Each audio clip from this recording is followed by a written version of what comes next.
Top of it, top of it, top of it. It's your boy, Coach One Stack, man. And I'm here to bring you guys one of 8 videos that I'm making about Diddy, the Reckoning. Just so you know, it's going to be 8 videos that I'm bringing, and this is the first one. And so before I get into it, go ahead and hit the like button, hit the subscribe button, and smash that notification bell for your boy.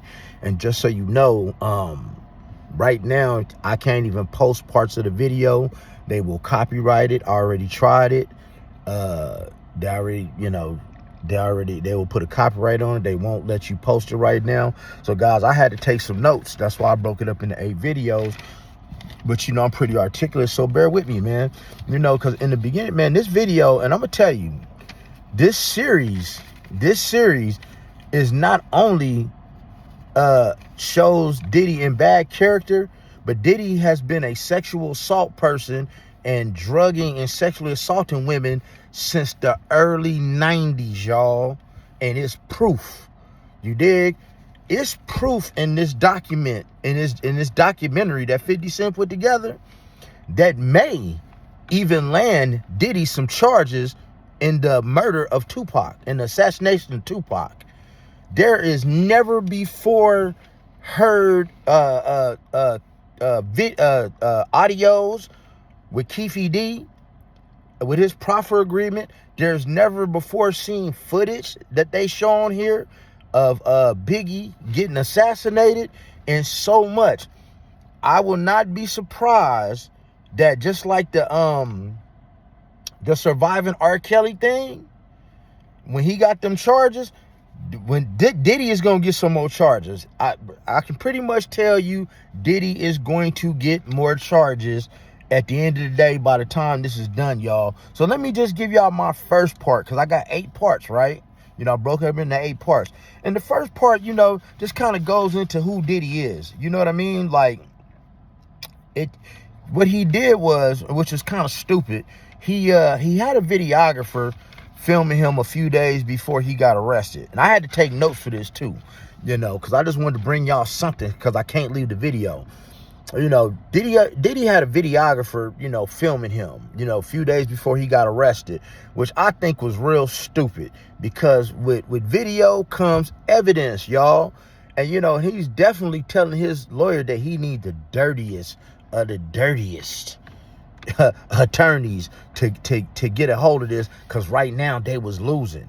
See, so right now he's admitting in the video that he did some things that he's losing about. And you should see his face, y'all. In this video, you could tell that the man is on drugs. You could see the pock marks, the blemishes, and how skinny and sunken in he is, and just how sucked up he is from the narcotics. And you know what he was caught with. You understand what I'm saying? This is just days leading up to it. And so let me see, so the thing is, he's talking to his lawyer, right? And you can see you could definitely see the drugs coming out of his skin in a big way, right? And it really starts off like this. Diddy, basically, if you don't know the history about his father, because like I said, I'm breaking it down to you from start to finish. Diddy's father, Melvin, was a gangster. He sold heroin, right? And the thing is, his dad was a snitch. And so basically his boss had the NYPD on payroll back in the day. And they kind of like did a pump fake on him. And what I mean by that is they wanted to test his loyalty. So what they did with Diddy's dad is 2 officers on the payroll snatched him up and asked him if he would cooperate. And he agreed to cooperate. And Diddy's boss had him deleted. You understand what I'm saying? You guys can find a video about that yourself. So Diddy he was like a little nerdy kid. This just goes into, his childhood. He was like a nerdy kid and all that. And, but the thing is, he really wanted that gangster life. Like he wanted to be viewed as a gangster. He wanted to be viewed as a player. Now, the thing is, it starts off with his mother, Janice. Janice was a hustler. And I mean, Janice was the hustler of hustlers. She used to have parties at her house with all of the prostitutes and all the major drug dealers. She even had a stage at her house, y'all. This is where Diddy got this behavior from. So I really feel bad for Diddy in a way, because Diddy's own mother groomed him. They used to have a stage in his front, in his house, and she would throw these parties where a lot of the 304s, the top-notch ones, and a lot of the pimps and the hustlers would come, and even players from the New York Knicks would come to these parties. You know, they'd have all the nose candy out and things of that nature, and she get money. But the thing is, she used to dress Diddy like the gangsters in Harlem. Okay? Now, I'm going somewhere with this. She used to dress him like the gangsters in Harlem, and used to dress him like his dad, and even used to go do pickups with him and his cousin in the car. See, I don't know, it's a syndrome, but basically she was turning Diddy into like her little man, into like her little husband. You know, that's where the sexual abuse comes in at, people. You know, Diddy was always groomed to be like this gangster type dude, dress fly, to be a street person, but he wasn't a street person. You understand what I'm saying? Now, the thing is about Diddy, his mother, Janice Combs, was extremely abusive to him. Says his friends in the video. And this is gonna set the tone for what's yet to come. So she used to dress him like a gangster, used to dress him like his daddy, wanted him to embrace the thug life, but he was really a big old nerd and went to private school, and she used to abuse him to the point to where, man, that dude would break out and his hair would fall out, and his friends was even scared of his mother at this time. You understand what I'm saying? So Janice is the one that, you know, abused him and sexually abused Diddy, and got him into this dominant, you know, way of life per se. You understand what I'm saying? She's the one, you know, by grooming him as a young kid, by exposing him to all these naked women at the house, all these drug dealers and pimps, you know, a pimp being dominant over a woman and telling her what to do. She is the one that ultimately groomed him. And when he wouldn't act right, she used to put hands on him. You understand what I'm saying? So now he really groomed her to take the place of the husband. But now here's the thing, right? As Diddy was growing up, man, he was a real fly dude. Dropped out of high school when he was 19 years old, and he started throwing parties. You know, he was really known for throwing a lot of good parties. And that's when he met Andre Harrell, you know, the person who founded Uptown Records. Now, him and Andre Harrell, man, was real cool. You know, he treated Diddy like a son. Matter of fact, Andre Harrell was one of the first people to get $1 million house, and Diddy came to live with Andre Harrell, you dig, at his house. And, you know, and Andre just groomed him like a son. So one day, Andre Harrell's away, and this story's gonna stay to the end, because this story's gonna set the tone for the rest of them to come.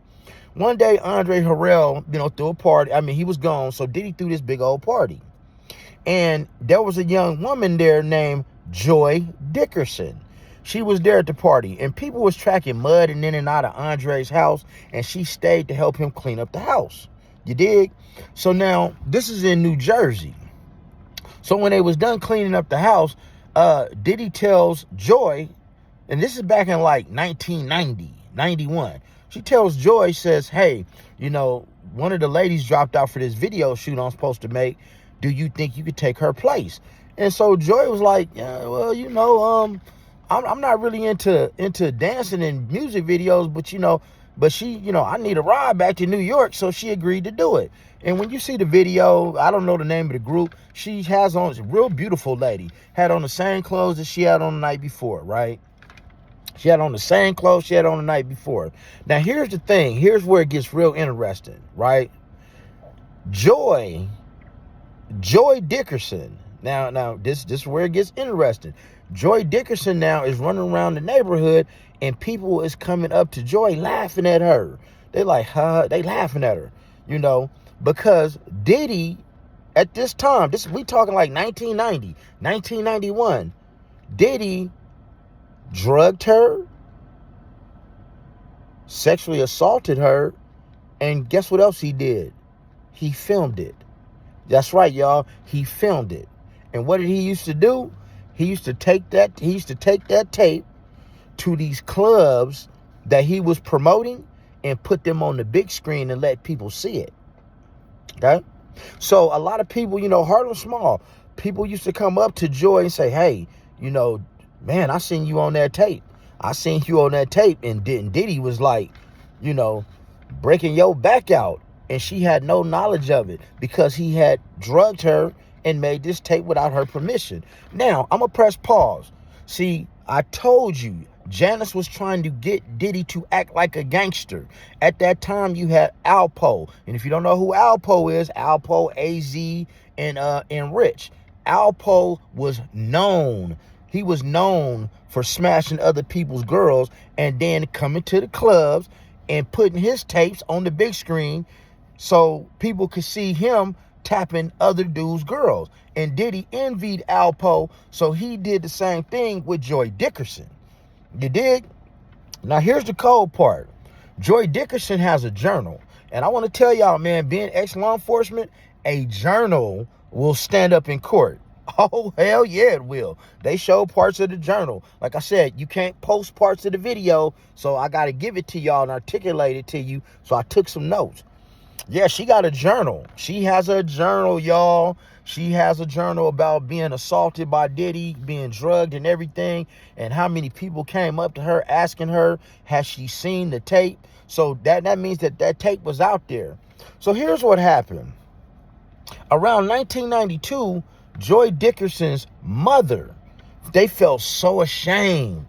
And you see it. She typed. She did not handwrite. She typed a letter to Diddy's mother and father. I guess she didn't know that his dad was deceased, but she typed a letter to them saying what Diddy had did to her daughter. That, hey, your son sexually assaulted my daughter without her knowledge, and now he made this, real provocative tape, and he's showing it to everybody around the neighborhood. Of course, her parents got no response from it. So even right now, as we speak, Joy Dickerson has a lawsuit in court suing him for this as we speak. And all it's going to take is one person to come up. And it's only going to take one person to come up and confirm this. So y'all, Diddy, man, is a creep. Man, he been doing this stuff since the early 90s. And as I told you, he learned all this behavior from his mother. His mother taught him all this. Because, guys, if you know anything about 304s and prostitution, guys, that's where, these ladies know what to put in your drink to put you out to take all of your money. Janice Combs was one of those 304s. She taught Diddy all the tricks of the trade. Can you dig what I'm saying? So now here's the thing. Let's see. Where am I at? Let me get to my next page because I really took notes for you guys. So now later on in life, here we go. Later on in life, Diddy decides to start Bad Boy Records. Now here's a good caveat. He started Bad Boy Records with a guy named Kirk Burroughs. They were both the co-founders of Bad Boy. Now Diddy was even smart back then. Diddy gave Kirk Burroughs 25% of the company, and he gave the other 75% to who else? His own mother. See, Diddy never even owned Bad Boy. He was smart enough. And I'll tell you why in the next video, why he gave 75% to his mother. But see, during that time, Kirk Burroughs was getting money. They started getting real money at Bad Boy. And there was a point in time where Diddy got so angry because Bad Boy was taking off that he came in Kirk Burroughs' office with a bat, y'all, and threatened this man and made him sign away his 25% of Bad Boy Records. And Kirk Burroughs was so scared, hey man, he just signed it over. So see, Diddy been on some gangster stuff way back when, and I cannot wait to make the rest of these videos to tell you guys exactly some things that's going on, even that happened with Death Row, Tupac, Biggie, because man, this dude Diddy is an assassinator, man. He has been putting hits out on people for quite some time. Can you dig? Now the thing is, at this point, man, Diddy started getting real jealous. He started getting real jealous, y'all, Because at Uptown Records, Andre Harrell, see, Al B. Sure was the man. Al B. Sure was the man. He was the one. He was the first. He was the first big artist. He was the first platinum artist. You dig? And guess who his woman was? None other than Kimberly Porter. They said when you got off the elevator, man, you saw Kimberly Porter. And see, everybody knew that was Al B. Sure's woman, and she would not get at Diddy. Diddy didn't drink. He didn't smoke. He didn't do any type of narcotics. He was a complete square with a high top fade, you know. But he was adamant that he was going to get at Kim Porter by any means necessary, right? But the thing is, man, this is where Heavy D comes in. And it's funny that Heavy D passed from pneumonia, too. Because Heavy D, before Diddy even got with Uptown Records, Heavy D was already there. Diddy used to go over to Heavy D's house every day and beg him to introduce him to Andre Harrell. And eventually, that's how Diddy became the A&R representative for Uptown Records. You dig what I'm saying?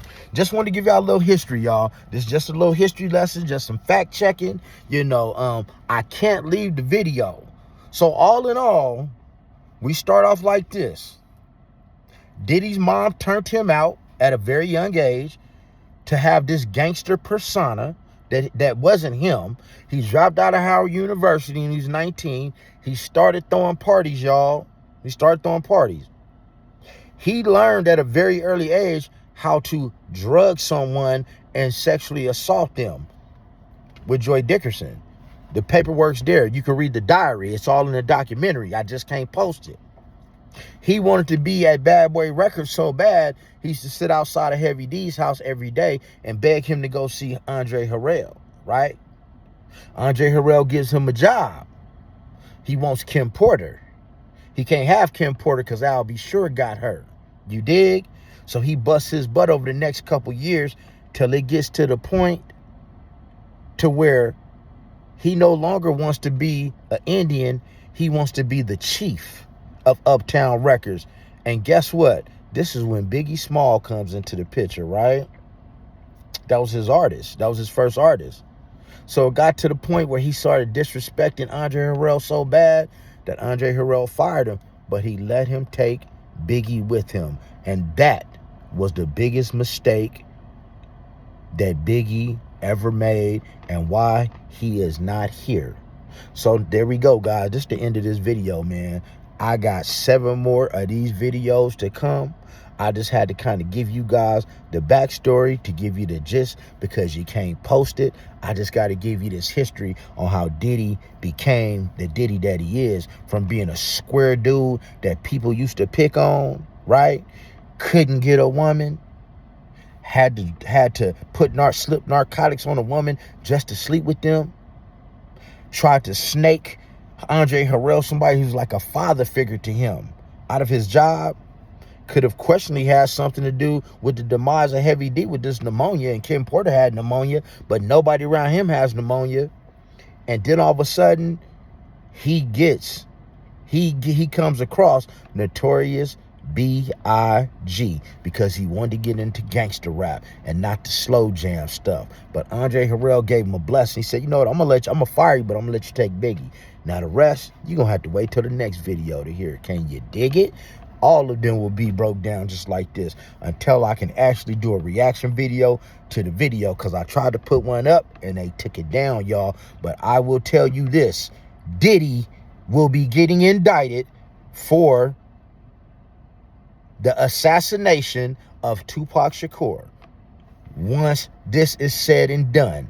Because when you guys hear these interviews, these proffer agreements from Keefy D, and when you hear all these interviews that have never before been heard in life, and see all these videos that have never been seen in life, he may get indicted for the murder, for the assassination of Biggie and Tupac. And this is not me saying allegedly. I'm just telling you what I saw. But other than that, man, y'all have a blessed day. Be blessed.